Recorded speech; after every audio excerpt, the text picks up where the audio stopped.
My old sketchbooks are full of cat drawings, and I made many mistakes that now you get to learn from. Here's a few of my old cat drawings to show you what not to do. The first one is a good example for a poor head to body size ratio.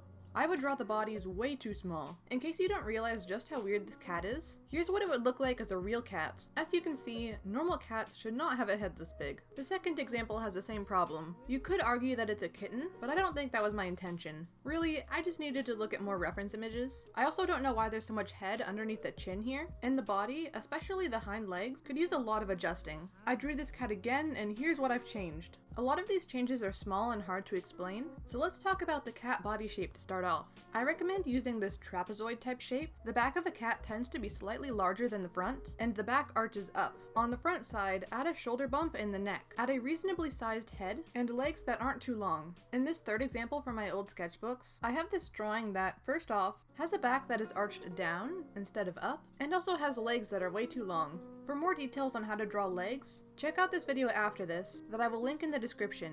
Now, I don't think there's need to do much talking about tails here, because it's honestly hard to get them wrong. Instead, let's focus on the face. When it comes to the ears, eyes, mouth, etc., you should seriously just look at pictures. It's not a crime, I promise. I remember that when trying to learn how to draw cats at first, I would rarely look at pictures, and each time I did look at a reference, I would actually notice myself improving in some way. Here, I'll get you started. Draw this cat's face right now. Stop escaping your responsibilities. Have a nice day.